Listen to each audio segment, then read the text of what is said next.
ഈ ഒരു വീഡിയോയിൽ നമ്മൾ ഡിസ്കസ് ചെയ്യാൻ പോകുന്നത് ആക്സിസ് സിമെട്രിക് പ്രോബ്ലംസിനെ പറ്റിയാണ് ഡിസ്കസ് ചെയ്യാൻ പോകുന്നത്. ഓക്കെ, അപ്പം ഈ ഒരു ഫിഗർ ഇവിടെ വരച്ചിരിക്കുന്നത് ഒരു ആക്സിസ് സിമെട്രിക് ആയിട്ടുള്ള ഒരു സെക്ഷനുള്ള ഒരു സോളിഡിൻ്റെ ക്രോസ് സെക്ഷനാണ് ഇവിടെ വരച്ചിരിക്കുന്നത്. അപ്പം ഈ ബ്ലൂ കളറിൽ കാണിച്ചിരിക്കുന്നത് നിങ്ങൾക്കറിയാം എന്താണ്, ആക്സിസ് ആണ് അല്ലേ. അപ്പം ഈ ആക്സിസിൻ്റെ രണ്ട് സൈഡിൽ നിങ്ങൾ നോക്കിക്കഴിഞ്ഞ് കഴിഞ്ഞാൽ സെക്ഷൻ എന്ന് പറയുന്നത് എന്താണ്, ഈ ഒരു സെക്ഷൻ മാത്രം നോക്കിയാൽ മതി. ഈ ഒരു സെക്ഷൻ എന്ന് പറയുന്നത് എന്താണ്, സിമെട്രിക് ആണ് അല്ലേ. അപ്പം അത് ഏതൊരു ക്ലാസിഫിക്കേഷൻ ആണെന്ന് പറഞ്ഞാൽ നിങ്ങൾ ഗ്രാഫിക്സിലൊക്കെ പഠിക്കുന്നതാണ്, സോളിഡ്സ് ഓഫ് റെവല്യൂഷനകത്ത് വരുന്നൊരു ക്ലാസിഫിക്കേഷനാണ് അല്ലേ. അപ്പം അങ്ങനെയുള്ള ഒരു ഒബ്ജക്റ്റിലേക്ക് നമ്മൾ അപ്ലൈ ചെയ്യുന്ന ലോഡിങ്, അപ്പോൾ ഇവിടെ റെഡ് കളറിൽ കാണിച്ചിരിക്കുന്ന എന്ത് ചെയ്യാണ്, ഇവിടെ ഒരു പ്രഷർ അപ്ലൈ ചെയ്തിരിക്കുകയാണ്. ഇതൊരു തിക്ക് സിലിണ്ടറാണ് ഇവിടെ കാണിച്ചിരിക്കുന്നത്, അതെന്താണെന്നുള്ളത് ഞാൻ പറയാം. അപ്പം അങ്ങനെയുള്ള ഒരു സിലിണ്ടറിലേക്ക് പ്രഷർ അപ്ലൈ ചെയ്തിരിക്കുകയാണ്, പ്രഷർ ആക്റ്റീവ് ആണ് അല്ലേ. അപ്പം ഇൻറ്റേർണൽ സർഫസിലും പ്രഷർ ആക്ട് ചെയ്യുന്നുണ്ട്, എക്സ്റ്റേണൽ സർഫസിലും എന്ത് ചെയ്യുന്നുണ്ട്, പ്രഷർ ആക്ട് ചെയ്യുന്നുണ്ട്. ഇതിൻ്റെ സൈഡ് വ്യൂ ആണ് ഇവിടെ കാണിച്ചിരിക്കുന്നത്. ഇത് ഇൻറ്റേർണൽ സർഫസിൽ ആക്ട് ചെയ്യുന്ന പ്രഷറും ഇതെന്ന് പറയുന്നത് എക്സ്റ്റേണൽ സർഫസിൽ ആക്ട് ചെയ്യുന്ന പ്രഷറുമാണ് അല്ലേ. അപ്പം നിങ്ങൾ നോക്കിയേ, ഈ ഒരു സെക്ഷനിൽ ഏതൊരു സെക്ഷൻ നിങ്ങൾ എടുത്താലും, നിങ്ങൾ ഇങ്ങനൊരു സെക്ഷൻ എടുത്താലും അല്ലെങ്കിൽ ഇങ്ങനൊരു ഓറിയൻറ്റേഷൻ സെക്ഷൻ എടുത്താലും അല്ലെങ്കിൽ ഈ ഓറിയൻറ്റേഷനിൽ ഒരു സെക്ഷൻ എടുത്താലും നിങ്ങൾക്ക് കിട്ടുന്ന ലോഡിങ്ങിൻ്റെ ഡിസ്ട്രിബ്യൂഷൻ എന്ന് പറയുന്നത് എന്തായിരിക്കും, സിമിലർ ആയിരിക്കും. ഓക്കെ, അപ്പോൾ അങ്ങനെയുള്ള പ്രോബ്ലത്തിനാണ് നമ്മൾ എന്തെന്ന് പറയുന്നത്, ആക്സിസ് സിമെട്രിക് പ്രോബ്ലം എന്ന് നമ്മൾ പറയുന്നത്. ഓക്കെ, ഇതിന് വളരെയധികം ആപ്ലിക്കേഷൻസ് ഉണ്ട്. ഒരുപാട് എഞ്ചിനീയറിംഗ് പ്രോബ്ലംസിൽ ഈ ഒരു ആക്സിസ് സിമെട്രിക് പ്രോബ്ലത്തിൻ്റെ കേസ് വരുന്നുണ്ട്. ഉദാഹരണത്തിന് മെയിനായിട്ട് നമുക്ക് എടുത്ത് പറയാൻ പറ്റുന്നത് ബോയിലേഴ്സ് ആണ് അല്ലെങ്കിൽ പ്രഷർ വെസൽസ് ആണ്. ഓക്കെ, നിങ്ങൾ ഫസ്റ്റ് ഇയർ മെക്കാനിക്കൽ പഠിച്ചിട്ടുണ്ടാവും. പ്രഷറിനെ അല്ലെങ്കിൽ ഒരു ഹൈ പ്രഷറിൽ ഒരു ലിക്വിഡിനെ അല്ലെങ്കിൽ ഒരു ഗ്യാസിനെ സ്റ്റോർ ചെയ്യുന്ന ഒരു കണ്ടെയ്നറാണ് എന്തെന്ന് പറയുന്നത് പ്രഷർ വെസൽ എന്ന് പറയുന്നത് അല്ലേ. അപ്പം പ്രഷർ വെസൽസ് ഒക്കെ ഇതിന് എക്സാമ്പിളാണ്. ഈ തിക്ക് സിലിണ്ടേഴ്സിന് എക്സാമ്പിൾസാണ്. മറ്റ് എക്സാമ്പിൾസ് പറഞ്ഞു കഴിഞ്ഞാൽ ഈ ഗ്യാസ് സ്റ്റോർ ചെയ്യുന്ന ടാങ്ക്സ് നമുക്കൊരു എക്സാമ്പിൾ പറയാം.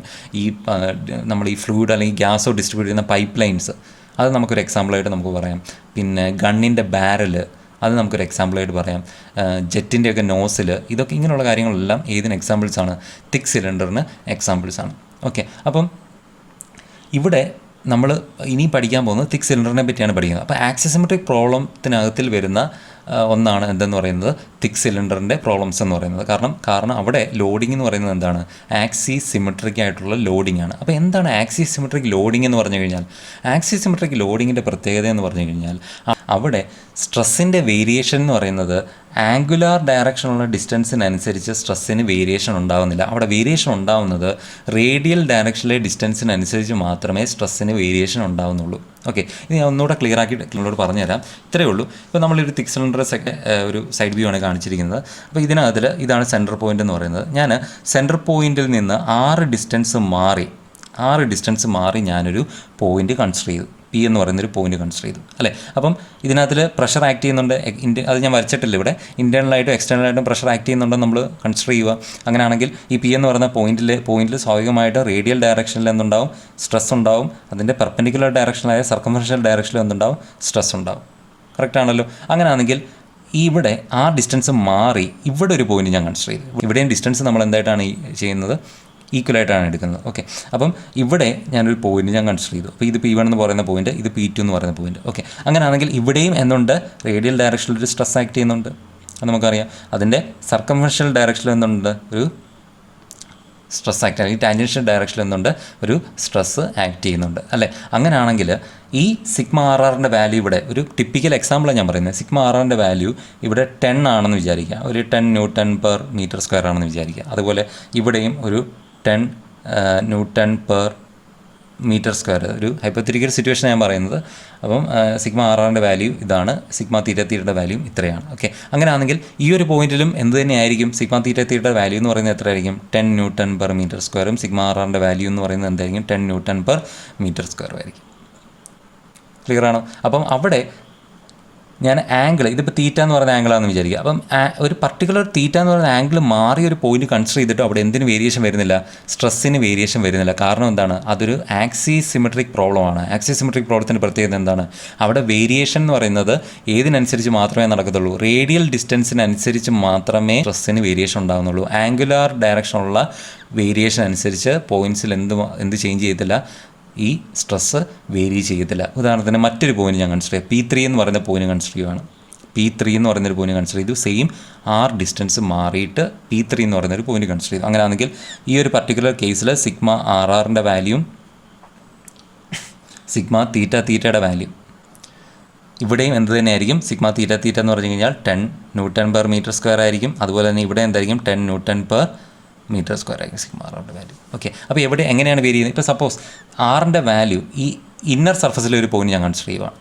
അപ്പോൾ അവിടെ എന്തുണ്ട്, ഏത് പോയിന്റ് കൺസിഡർ ചെയ്താലും അവിടെ ഒരു സിഗ്മ ആറും സിഗ്മ തീറ്റ തീറ്റയുണ്ട് അല്ലേ. പക്ഷേ ഈ ഒരു പർട്ടിക്കുലർ കേസിൽ ഞാൻ ഇന്നർ റേഡിയസ് എ എന്ന് പറയുന്നൊരു ഇന്നർ റേഡിയസ്, ഇപ്പോൾ ഞാൻ ഇവിടെ ഒരു പോയിന്റ് ഞാൻ കൺസിഡർ ചെയ്യുകയാണ്. എ എന്ന് പറയുന്നൊരു ഡിസ്റ്റൻസ് മാറി ഇന്നർ സർഫസിലെ ഒരു പോയിന്റ് ഞാൻ കൺസിഡർ ചെയ്യുക. അപ്പോൾ അങ്ങനെയാണെങ്കിൽ ഇവിടുത്തെ സിഗ്മ ആറിൻ്റെ വാല്യൂ എന്ന് പറയുന്നത് എന്തായിരിക്കാം? അത് ലോഡിങ് അപ്ലൈ ചെയ്യുന്നതനുസരിച്ച് ചിലപ്പോൾ ഇത് 0 ആയിരിക്കാം, 0 ന്യൂട്ടൺ പെർ മീറ്റർ സ്ക്വയർ ആയിരിക്കാം. ഓക്കെ, പക്ഷേ സിഗ്മ തീറ്റ തീറ്റയുടെ വാല്യൂ എന്ന് പറയുന്നത് ഇവിടെ ചിലപ്പോൾ എന്തായിരിക്കാം? ഇവിടെ സിഗ്മ തീറ്റ തീറ്റ എന്ന് പറയുന്നത് 20 ന്യൂട്ടൺ പെർ മീറ്റർ സ്ക്വയർ ആയിരിക്കും.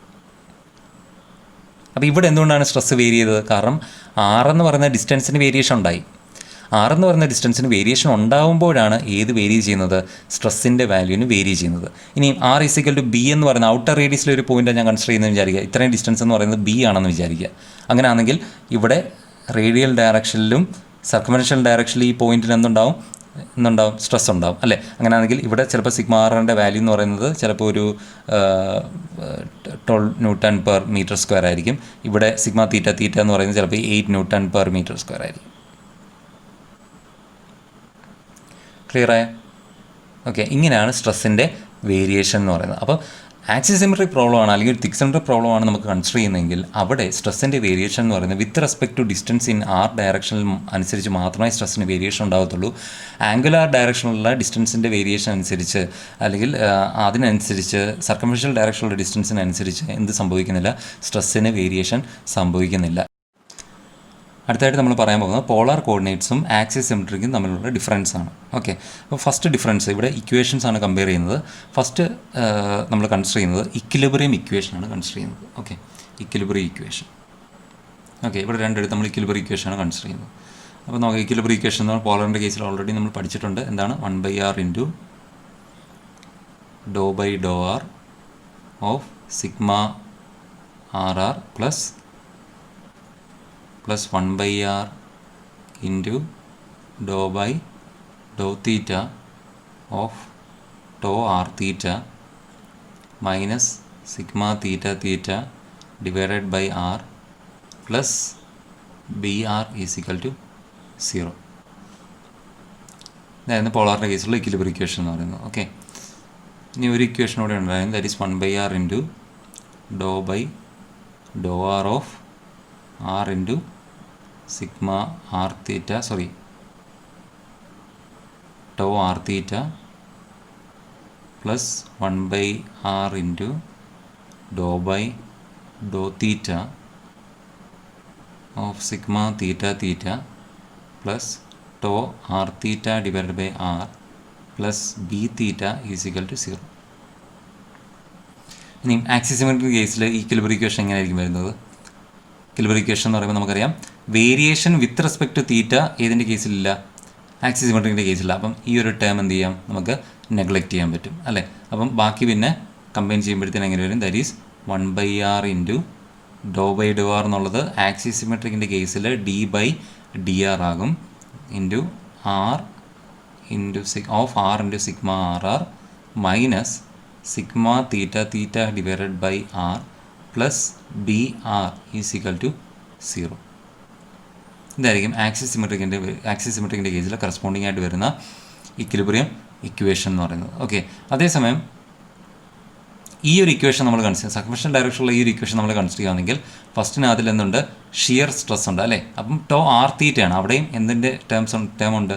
തീറ്റയുടെ ടേം ഉണ്ട്. അതാണ് അപ്പോൾ തീറ്റയുടെ ടേം വരുന്ന എല്ലാ കമ്പനി ഇപ്പോൾ ടോ ആർ തീറ്റ നമ്മൾ കൺസിഡർ ചെയ്താലും ടോ ഇസഡ് തീറ്റ നമ്മൾ കൺസിഡർ ചെയ്താലും എല്ലാം അവിടെ ഈ ഷിയർ സ്ട്രെസ്സിൻ്റെ value with respect to theta എന്ന് പറയുന്നത് എന്തായിരിക്കും? 0 ആയിരിക്കും. അപ്പോൾ ഈ ഫസ്റ്റ് ടൈം ക്യാൻസൽ ചെയ്യും. സെക്കൻഡ് ടൈം എന്ന് പറയുന്നത് വേരിയേഷൻ വിത്ത് റെസ്പെക്ട് ടു തീറ്റയാണ്.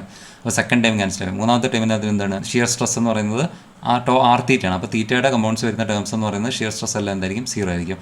Plus body force in theta direction is equal to 0. അപ്പോൾ അതെല്ലാം എന്തായി പോകും? ഇതെല്ലാം വാനിഷ് ആയി പോകും. ഓക്കെ, അപ്പോൾ സെക്കൻഡ് ഇക്വേഷൻ എന്ന് പറയുന്നത് ആക്സിസ് സിമെട്രിക്കിൻ്റെ കേസിൽ ഇത് കംപ്ലീറ്റ് ആയിട്ട് എന്ത് ചെയ്യും? വാനിഷ് ആയി. ഓക്കെ, അപ്പോൾ ഒറ്റ ഇക്വിലിബ്രിയം ഇക്വേഷൻ ഏതിനകത്ത് വരത്തുള്ളൂ?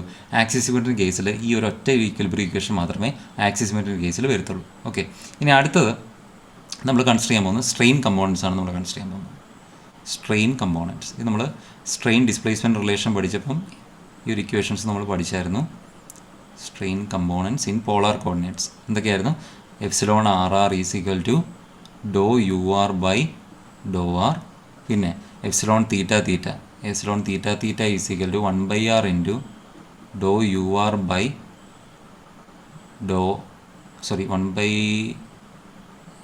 ഇക്വേഷനിൽ ഒരു മിസ്റ്റേക്ക് ഉണ്ട്. U r by r plus 1/r into do u theta divided by Dr theta. Okay, മൂന്നാമത്തെ ഇക്വേഷൻ എന്ന് പറയുന്നത് gamma r theta is equal to 1/r into do u r by Dr theta plus dou u theta by Dr r minus u theta divided by r. Okay, അതേസമയം നമ്മൾ axis symmetric നമ്മൾ consider ചെയ്യുമ്പോഴത്തേന് equations എങ്ങനെയായിട്ട് വരും?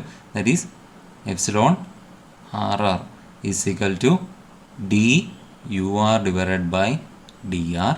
Okay, epsilon theta theta is equal to ഇവിടെ എന്തുണ്ട്? U r by r ഉണ്ട് first time എന്നുള്ളത്, u r by r. Second time വരുമോ? ഇല്ല, സെക്കൻഡ് ടൈമിനകത്ത് എന്തുണ്ട്? വേരിയേഷൻ വിത്ത് റെസ്പെക്ട് ടു തീറ്റയാണ് അല്ലേ, അപ്പോൾ അതുകൊണ്ട് സെക്കൻഡ് ടൈം ക്യാൻസൽ ചെയ്യും. അപ്പം യു ആർ ബൈ ആർ മാത്രമേ വരത്തുള്ളൂ ആക്സിമെട്രിക് കേസിൽ. ഓക്കെ, ഇനി ഗാമ ആർ തീറ്റ എന്ന് പറയുന്നത് ഞാൻ പറഞ്ഞു തീറ്റയുടെ കമ്പൗണ്ട്സ് വരുന്ന എല്ലാ ഷിയർ സ്ട്രെസ്സിൻ്റെ ടേംസും എന്തായിരിക്കും? 0 ആയിരിക്കും. അപ്പം ടോ ആർ തീറ്റയുടെ വാല്യൂ സ്വാഭാവികമായിട്ടും ആക്സിമെട്രിക്കിൻ്റെ കേസിൽ എന്തായിരിക്കും? ഗാമ ആർ തീറ്റയുടെ വാല്യൂ ആക്സിമെട്രിക്കിൻ്റെ കേസിൽ എന്തായിരിക്കും?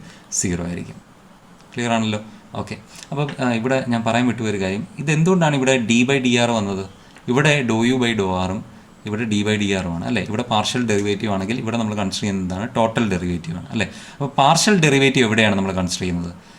എപ്പോഴും ഏതെങ്കിലും ഒരു ഫംഗ്ഷൻ നമ്മൾ കൺസിഡർ ചെയ്യുമ്പോൾ ആ ഫംഗ്ഷൻ ഡിപ്പെൻഡ് ചെയ്യുന്നത് ഒന്നിൽ കൂടുതൽ വേരിയബിൾസിനെ ആണെങ്കിൽ, എന്ന് പറഞ്ഞാൽ 2ഓ അതിലധികമോ വേരിയബിൾസിനെ ആണെങ്കിൽ അവിടെ നമ്മൾ അതിനെ പാർഷ്യലി നമ്മൾ ഡിഫറൻഷ്യേറ്റ് ചെയ്യും അല്ലേ. അവിടെയാണ് നമ്മൾ ഏത് ഉപയോഗിക്കുന്നത്? പാർഷ്യൽ ഡിഫറൻസിയേഷൻ നമ്മൾ യൂസ് ചെയ്യുന്നത്. അപ്പോഴാണ് ഡോ ബൈ ഡോ ആറും ഡോ ബൈ ഡോ തീറ്റയൊക്കെ വരുന്നത്. പക്ഷേ ഈ ഒരു പർട്ടിക്കുലർ കേസിൽ ആക്സിസ് സിമെട്രിക്കിൻ്റെ കേസിൽ ടോട്ടൽ ഡെറിവേറ്റീവ് ആണ് വരുന്നത്. കാരണം എന്ന് പറഞ്ഞു കഴിഞ്ഞാൽ അവിടുത്തെ സ്ട്രെസ്സിൻ്റെ വേരിയേഷൻ അല്ലെങ്കിൽ അവിടെ നമ്മൾ കൺസിഡർ ചെയ്യുന്ന ഫംഗ്ഷൻ്റെ വേരിയേഷൻ എന്ന് പറയുന്നത് വിത്ത് റെസ്പെക്ട് ടു ഏത് മാത്രമേ ഉള്ളൂ? Variation of distance in r direction. With respect to distance of variation in r direction അനുസരിച്ച് മാത്രമേ ആക്സിസ് സിമെട്രിക്കിൻ്റെ കേസിൽ സ്ട്രെസ്സിന് വേരിയേഷൻ വരുന്നുള്ളൂ. മനസ്സിലായോ? അതുകൊണ്ടാണ് അവിടെ നിന്ന് എന്ത് നമ്മൾ ഉപയോഗിക്കുന്നത്? ടോട്ടൽ ഡെറിവേറ്റീവ് ആണ് അവിടെ ഉപയോഗിക്കുന്നത്. അവിടെ ആ ഫംഗ്ഷൻ എന്ന് പറയുന്നത് ഡിപ്പെൻഡ് ചെയ്യുന്ന ഏത് വേരിയബിളിനെ മാത്രമേ ഉള്ളൂ? ഈ ആർ എന്ന് പറയുന്ന വേരിയബിളിനെ മാത്രമേ ഡിപ്പെൻഡ് ചെയ്യുന്നുള്ളൂ. ക്ലിയർ ആണല്ലോ? ഓക്കെ, ഇനി അടുത്ത് നമ്മൾ കൺസിഡർ ചെയ്യാൻ പോകുന്നത് സ്ട്രെസ് കോമ്പാറ്റബിലിറ്റി ഇക്വേഷൻ ആണ് നമ്മൾ കൺസിഡർ ചെയ്യാൻ പോകുന്നത്. അടുത്ത് നമ്മൾ കൺസിഡർ ചെയ്യാൻ പോകുന്നത് stress compatibility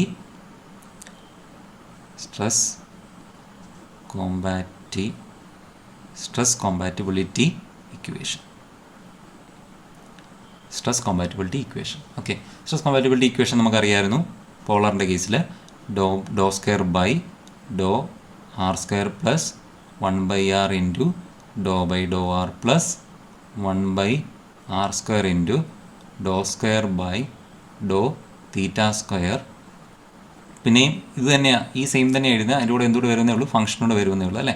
that is do square 5 by Dr r square plus 1/r into Dr 5 by Dr r plus 1/r square into Dr square 5 by Dr theta square. Okay, ഇനി അടുത്ത ആക്സിസ് സിമെട്രിക്കിൻ്റെ കേസിൽ ഈ ഒരു ഇക്വേഷൻ എങ്ങനെയായിരിക്കും? Do by Dr r square എന്നുള്ളത് എന്ത് വരും? D square by d r square. അപ്പോൾ d square by d r square plus അടുത്തത് 1/r into d by d R അല്ലേ. മൂന്നാമത്തെ ടൈം വരുമോ? കാരണം മൂന്നാമത്തെ ടൈം എന്ന് പറയുന്നത് വിത്ത് റെസ്പെക്ട് എന്താണ്? തീറ്റയാണ്. അപ്പം മൂന്നാമത്തെ ടൈം എന്ന് പറയുന്നത് ഇൻക്ലൂഡ് ചെയ്യത്തില്ല. ബാക്കി എന്ത് വരും? That is d square 5 by d r square plus 1/r into d 5 by d r. ഇതായിരിക്കും stress compatibility equation in case of axis symmetry കേസുള്ള കോമ്പാറ്റബിലിറ്റി ഇക്വേഷൻ എന്ന് പറയുന്നത് ഇതായിരിക്കും. ഓക്കെ, നാലാമത് നമുക്ക് സ്ട്രെസ് കമ്പോണൻസ് നമുക്ക് കൺസിഡർ ചെയ്യാം. സ്ട്രെസ് കമ്പോണൻസ് നമ്മൾ സ്ട്രെയിൻ കമ്പോണൻസ് കൺസിഡർ ചെയ്തായിരുന്നു, അതുപോലെ സ്ട്രെസ് കമ്പോണൻസ് കൂടെ നമുക്ക് കൺസിഡർ ചെയ്യാം. സ്ട്രെസ് കമ്പോണൻസ് ഫസ്റ്റ് ഇക്വേഷൻ എന്ന് പറയുന്നത് ഓൾറെഡി നമ്മൾ പഠിച്ച ഇക്വേഷൻസ് ആണ്. That is 1/r into Dr 5 by Dr r plus 1/r square dou square 5 by Dr theta square. Okay. Sigma theta അടുത്ത ഇക്വേഷൻ എന്ന് പറഞ്ഞാൽ sigma theta is equal to dou square 5 by Dr r square. Okay. ഇനി ഒരു equation കൂടെ ഉണ്ടായിരുന്നു, അതെന്ന് പറയുന്നത് എന്താണ്? Tau r theta is equal to 1 by r square into Dr 5 by Dr theta minus 1 by r into Dr square 5 by Dr theta. Okay. ഇത് തന്നെ axis symmetric കേസിൽ എങ്ങനെ വരും? സിഗ്മ ആർ എന്ന് പറയുമ്പോഴത്തേന് എങ്ങനെ വരും? That is first time 1 by r into do എന്നുള്ളത് എന്താവും? d5 by d r. Second time വരുമോ? ഇല്ല. കാരണം എന്താണ്? വേരിയേഷൻ വിത്ത് റെസ്പെക്ട് ടു തീറ്റയാണ് അല്ലേ. ഇനി അതുപോലെ സിഗ്മ തീറ്റ എങ്ങനെ വരും? That is sigma theta is equal to d² 5 by d r square അല്ലേ. d² 5 by dou square 5 by Dr r square എന്നുള്ളത് ഇവിടെ വരുമ്പോൾ എന്താവും? d² 5 by d r square. ഇനി അടുത്തതെന്ന് പറയുന്നത് എന്ത് വരും? ടോ ആർ തീറ്റ വരുമോ? ഇല്ല. കാരണം എന്താണ്? തീറ്റയുടെ ടേംസ് വരുന്ന എല്ലാ ഷിയർ സ്ട്രെസ് കമ്പൗണ്ട്സ് എന്ന് പറയുന്നത് എന്തായിരിക്കും? 0 ആയിരിക്കും. ഓക്കെ. ഇനി ഒരെണ്ണം കൂടെ നമുക്ക് കൺസിഡർ ചെയ്യാനുള്ളത് ഡിസ്പ്ലേസ്മെൻറ്റ് ഫീൽഡാണ്. ഓക്കെ. ദാറ്റ് ഈസ് ഇക്വേഷൻ അങ്ങ് എഴുതുവാണ്. U is equal to u r into e r cap plus u theta into e theta cap അല്ലേ. അപ്പം ഇതെന്ന് പറയുന്നത് എന്താണ്? Displacement field in polar coordinates ആണ് അല്ലേ. അപ്പോൾ ഏതെങ്കിലും ഒരു പോയിന്റ് നമ്മൾ കൺസിഡർ ചെയ്യുന്ന പോയിൻ്റിൻ്റെ ഡിസ്പ്ലേസ്മെൻറ്റ് ഫീൽഡാണ് ഈ കാണിച്ചിരിക്കുന്നത്. അതെന്ന് പറയുന്നത് u r into e r cap. U r എന്ന് പറഞ്ഞാൽ എന്താണ്? യു ആറും യു തീറ്റ എന്ന് പറയുന്നത് എന്താണ്? ഈ ഡിസ്പ്ലേസ്മെൻറ്റിൻ്റെ ആർ ഡയറക്ഷനിലും സർക്കംഫറൻഷ്യൽ ഡയറക്ഷനിലുള്ള കമ്പോണൻസ് ആണ് യു ആറും യു തീറ്റ എന്ന് പറയുന്നത്. ഇ ആർ ക്യാപ്പ് എന്ന് പറഞ്ഞു കഴിഞ്ഞാൽ radial ഡയറക്ഷനിലെ unit വെക്ടറാണ്. E theta cap എന്ന് പറയുന്നത് സർക്കംഫറൻഷ്യൽ ഡയറക്ഷനിലെ യൂണിറ്റ് വെക്ടറാണ് അല്ലേ. അപ്പോൾ എന്തുകൊണ്ടാണ് ഇവിടെ മൾട്ടിപ്ലൈ ചെയ്തിരിക്കുന്നത്? ഇതിനെ വെക്ടർ കമ്പോണൻ്റാക്കി മാറ്റാൻ. അപ്പം യു എന്ന് പറയുന്നത് ഒരു വെക്ടർ കമ്പോണൻ്റ് ആയതുകൊണ്ട് അതിൻ്റെ വെക്ടർ കമ്പോണൻസിലേക്ക് മാറ്റാൻ വേണ്ടിയാണ് എന്ത് ചെയ്തിരിക്കുന്നത്? ഇവിടെ ഈ കമ്പോണൻസിനെ ഈ ആർ ക്യാപ്പും ഈ തീറ്റ ക്യാപ്പും വെച്ച് എന്ത് ചെയ്തിരിക്കുന്നത്? മൾട്ടിപ്ലൈ ചെയ്തിരിക്കുന്നത്. ഓക്കെ. അപ്പോൾ അതെന്തായിട്ട് മാറി? വെക്ടർ കമ്പോണൻസ് ആയിട്ട് മാറി. അപ്പം ഇപ്പോൾ റിസൾട്ടൻറ്റ് വെക്ടർ എന്ന് പറയുന്നത് അതിൻ്റെ വെക്ടർ കമ്പോണൻസിൻ്റെ സം ആയിരിക്കും. അത്രയും നിങ്ങൾ ഓർത്താൽ മതി. ഓക്കെ. ഇനി ഇതിൻ്റെ കേസിൽ ഇവിടെ നമ്പർ തെറ്റിപ്പോയി, 4 ആയിരുന്നു കേട്ടോ, 4. അടുത്ത 5ാമത്തേതെന്ന് പറയുമ്പോഴത്തേന് ഇവിടെ ഇങ്ങനെ വരും. That is u displacement field എന്ന് പറയുന്നത് എന്തായിരിക്കും? U r into e r cap ആയിരിക്കും. U theta into e theta cap എന്ന് പറയുന്നത് വരുമോ ഇതിനകത്ത്? ഇല്ല. കാരണം എന്ന് പറയുന്നത് ഡിസ്പ്ലേസ്മെൻറ്റ് എന്ന് പറയുന്നത് എവിടെയാണ് ഉണ്ടാകുന്നത്? ആക്സിസിന് സിമെട്രിക് ആയിട്ടാണ് ഉണ്ടാകുന്നത്. അപ്പം സർക്കംഫറൻഷ്യൽ ഡയറക്ഷനിൽ അവിടെ ഡിഫോർമേഷൻ ഉണ്ടാകുന്നില്ല. ഏത് ഡയറക്ഷനിൽ മാത്രമേ അവിടെ ഡിഫോർമേഷൻ ഉണ്ടാകുന്നുള്ളൂ? റേഡിയൽ ഡയറക്ഷനിൽ മാത്രമേ അവിടെ ഡിഫോർമേഷൻ ഉണ്ടാകുന്നുള്ളൂ. ഏതിൻ്റെ കേസിലാണ്? ആക്സിസ് സിമെട്രിക്കിൻ്റെ കേസിൽ. അപ്പം ആക്സിസ് സിമെട്രിക് ഡിസ്പ്ലേസ്മെൻറ്റ് ഫീൽഡ് എന്ന് പറയുന്നത് എത്ര മാത്രമേ ഉള്ളൂ? അതിൻ്റെ കമ്പൗണ്ട് എന്ന് പറയുന്നത് യു ആർ മാത്രമേ ഉള്ളൂ. യു ആർ എന്ന് പറഞ്ഞാൽ എന്താണ്? റേഡിയൽ ഡിസ്പ്ലേസ്മെൻ്റ് ആണ്. റേഡിയൽ ഡിസ്പ്ലേസ്മെൻറ്റ് ഈ ആർ ക്യാപ്പ് എന്ന് പറയുന്നത് unit vector in radial direction. Clear ആണല്ലോ? ഓക്കെ. Thank you.